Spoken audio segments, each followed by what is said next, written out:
Yo, what up, P. Krampus Carol? How's it going? Good morning to you all. It's already week 7, and I've sufficiently managed to piss off at least half, if not the entire league, with my rules, so everything is going perfectly to plan. Little did you guys know, this is just my way to punish you, just to punish your life, make you hate your life, make you play fantasy football with me. It's great. I love it.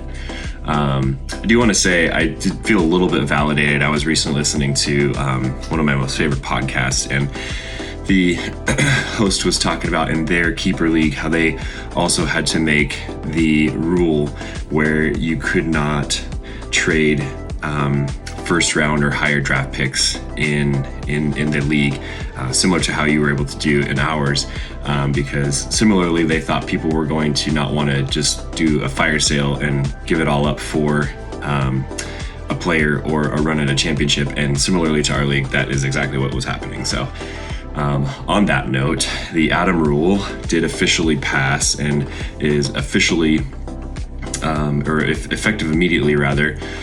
So what that effectively means is if you are going to use draft picks in a trade, they have to be 5th round or later. It aligns with our keeper rules, so it just kind of keeps everything clean and simple. So technically what you're trading the next year would be an additional shot at trying to find a keeper, a different keeper for the next year if you don't like yours, or so on and so forth. So anyway, enough about that business. Let's get into these picks, game picks. Last week I went 4 of 6. Kyler continues to let me down. I keep picking him, and Kyler, you keep letting me down. So henceforth, Kyler, you will be known as Letdown Kyler. All I have to say is, better brother, my ass. This puts me, and well, I guess, now we're on the subject. If you're saying that you're better than me, is that really anything to brag about? I mean, come on, man. My team's pretty terrible, so. All right, so for picks, that puts me at 58% for the year. Not really the step back that I wanted. I wanted more of a step forward, but again, we are dealing with letdown Kyler here. It's kind of hard to pick games. All right, for this week, let's go ahead and just start right off with the better brother versus Scotty pronouns, otherwise known as the letdown versus the cheater. I think in this match, is it okay if I pick neither of them? I guess I'm going to take Kyler. Kyler, you get one last chance. Don't live up to your name, Mr. Letdown. Next up, we've got Welch Destroyer versus Slim Pickens. Gonna take Matt in this one. Jacoby Myers, what a pickup. Who would have thought that guy was going to be putting up almost 20 points a game for you? That's pretty nice pickup there. Anyway, I like your team better in this matchup. Next matchup, we've got CD's Nuts versus Gonathan Taylor.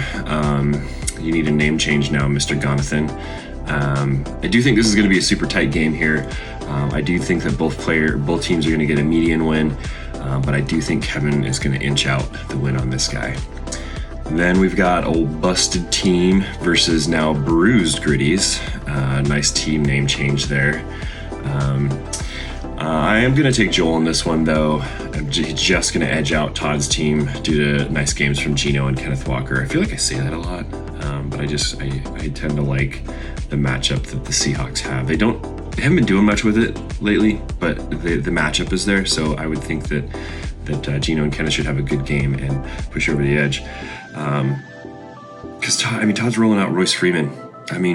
Do you really think he's going to get sufficient snaps? There's nothing like trying to pick a guy in a 4-headed running back room. Good luck with that. Next up, we've got Don't Touch My Drum Set versus Team Sam Gray 7. Tough matchup here because both teams are pretty good. But I don't know though. These teams, the players that these teams are playing for, it's just going to be a slog. I think there's just going to be a lot of low-scoring games that these teams are involved, or these players are involved in, and it's just going to be kind of tough to watch those football games, the actual football games. So I think because the low-scoring game, it's going to make this one pretty tight, but not in a good way, not from high scoring. I could even see both Kevin and, not Kevin, both Sam and Don't Touch My Drum Set losing to the median, but somehow And I think you could maybe even say that both teams are going to even lose, just lose and lose. But I guess if I have to pick one winner, it's going to be Smuff. All right, last but not least here, we've got myself over McCarefree. This is the game that no one cares about. I'm going to put up the lowest score. Cody's going to put up the highest score. Nobody cares. Cody wins. Good job. I think we're all just waiting for Cody to lose in round 1 of playoffs. All right, guys. That's it for today. Good luck. May the fantasy gods be with you. Later.